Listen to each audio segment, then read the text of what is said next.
Hello বন্ধুরা, সবাই কেমন আছেন? আজকে বেরিয়ে পড়লাম ঘোরাঘুরি করতে। আজকে আমরা যাচ্ছি আমার ছোট ননদের বাড়ি। ছোট ননদের বাড়ি এই কারণে যাচ্ছি কারণ আমার ছোট ননদের বড় মেয়ের আজকে জন্মদিন, তো সেই কারণে যাচ্ছি। এমনিতেও আমার ছোট ননদ অনেকবার ফোনে বলেছিল যাওয়ার জন্য বাড়িতে, কিন্তু যাওয়া হয়নি। আর এটা আমি ফার্স্ট টাইম যাচ্ছি আমার ননদের বাড়ি। যাই না বলে অনেক দুঃখ করেছে, তাই ভাবলাম ঠিক আছে সবাই মিলে একটা গাড়ি করে ঘুরে আসবো, এই কারণেই সবাই বেরিয়ে পড়েছি। এখান থেকে আমার ভাসুর ভাগ্নির জন্য কেক নিয়ে নিয়েছে। তো রাস্তায় আমরা একটু নেমে কাপড় চোপড়, কেক, মিষ্টি এইসব নিয়ে এখন সবাই ননদের বাড়ির দিকে যাচ্ছি। গাড়িতে আমরা সবাই আছি, কিন্তু আমার শ্বশুরমশাই আসেননি, উনি বাড়িতে আছেন। ওনাকে অনেক করে বললাম আসার জন্য, কিন্তু উনি এলেন না। উনি বললেন না না আমি বাড়িতে থাকবো, এই জন্য উনি বাড়িতে আছেন। আর এখানে যেতে যেতে দেখুন, এই দিদির বাড়ি যেতে একটা নদী পড়ে, তো সেই নদী পেরিয়ে যাওয়া হচ্ছে। এখন নদীটায় জল নেই, পুরো শুকিয়ে গেছে, একটু একটু জল আছে, কিন্তু বর্ষার দিনে পুরো এখানে পুরো জলে ভর্তি হয়ে যায়। যেটা বলে দিদি এসে বলে যে প্রচণ্ড ভয় লাগে তখন। তো এখানে পুরো জল ভরা থাকে, কিন্তু এখন জল নেই, চারিদিকে একদম পুরো খালি, কিছু কিছু জায়গায় জল আছে। বর্ষার দিনে এখানে নাকি কি বলে, নৌকো ইউজ করে আসা যাওয়া করা হয়। যেখানে সেখানে জল দেখে মনে হচ্ছে একটু জল ঘেঁটে আসি। এখান থেকে বালি নিয়ে যাওয়া হচ্ছে দেখছি। না, তাকে ধরো, ঘুমিয়ে গেছে, ধরে নাও, আস্তে করে নিয়ে যাও, মাথায় লেগে যাবে। এই পিপির বাড়ি এসছো?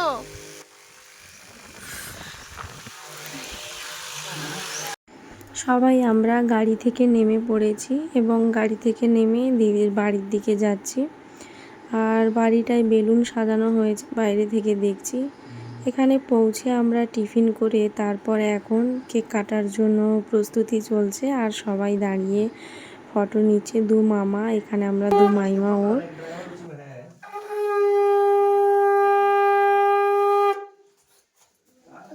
वो ड्राइवर वहीं पे है, गाड़ी जो बन रहा है वहाँ पे है। ना ना नहीं मिलेगा तो नहीं बनाना है, आके मिलाएगा। चल हैप्पी बर्थडे।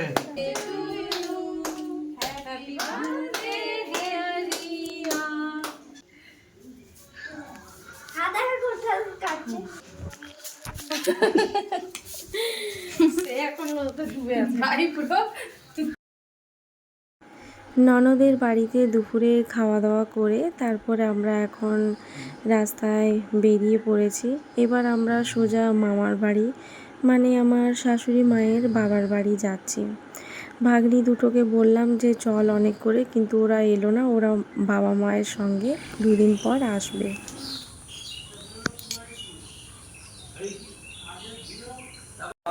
তুমি কেমন আছো সেটা বলো দাদু, কেমন আছো?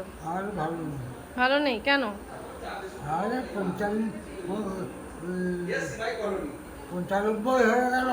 95 বয়স হয়ে গেছে, তবু তো স্ট্রং আছো তুমি, তবু স্ট্রং আছো। ঘুরছি, লাঠি ধরে ঘুরছি, বড় ছেলে লাঠি এনে দিয়েছে একটা, আমি বাঁশে লাঠিতে চলছিলাম। হ্যাঁ,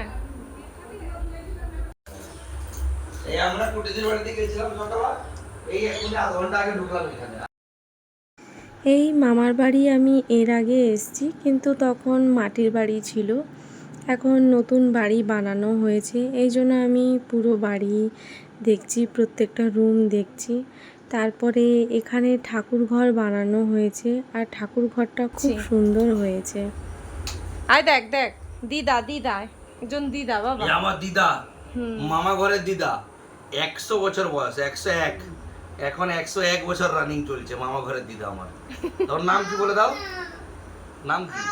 দাদুর 95, দাদু 95 বললো, দাদু 95 বললো। অঞ্জলি ঘোষ, দাদুর 95, তাহলে তোমার কত? 90। এই 90-এর কাছাকাছি হবে। হ্যাঁ ছাদে চলো।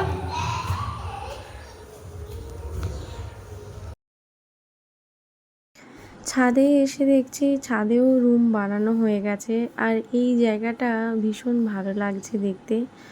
ডিজাইনটা খুব সুন্দর হয়েছে, পুরো ঘর কিচেন বাথরুম সব হয়ে গেছে দেখছি। আর একদম ওপর ছাদটা এসে এই ডিজাইনটা আমাকে খুব ভালো লাগছে। সিস্টেমটা খুব সুন্দর হয়েছে, ছাতার মতো বানানো হয়েছে বসার জন্য এখানে। আর দুটো বাচ্চা এরা বারবার বসছে নামছে, এই সব দুষ্টুমি এরা করছে। এখান থেকে ছাদ থেকে ওই যে বলেছিলাম মাটির বাড়ি, ওই বাড়িটা দেখা যাচ্ছে, ওটা ভাঙা হয়নি, ওটাও আছে ওই বাড়িটা। ওই মাটির বাড়িতে এখন মিস্ত্রিরা থাকে, কারণ এই নতুন বাড়িতে আরও কিছু কাজ আছে এই জন্য। আর এখানে তিনজনকে দেখুন কি সুন্দর ওরা ওইটার চারপাশে ঘোরা শুরু করে দিয়েছে। আমিও ছাদে এসে নিচে নামার আগে একবার চারপাশ ভিডিও করে নিচ্ছি। দিদাকে নামা করে দাও তো বাবা। দাদুকে করে নে। দাদু দিদার শরীরটা খারাপ ছিল, তাই আমরা সবাই দেখা করতে গিয়েছিলাম। আর দাদু দিদা আমরা বিয়ের পর যেমন দেখেছিলাম ঠিক সেই রকমই আছে, কোনো চেঞ্জ হয়নি।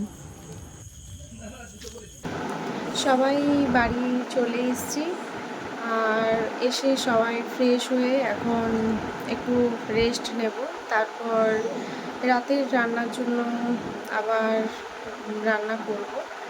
তো এখানেই আমার ভিডিওটা এখন শেষ করছি, আবার পরের ভিডিও নিয়ে আসবো। কি হয়েছে? আচ্ছা আচ্ছা আচ্ছা, না বকবো, ওকে বকবো। দুটো বাচ্চার সব সময় বদমাশি চলছে। কি হয়েছে? দুষ্টুমি করো না, যাও। তো এখনকার মতো টাটা টাটা টাটা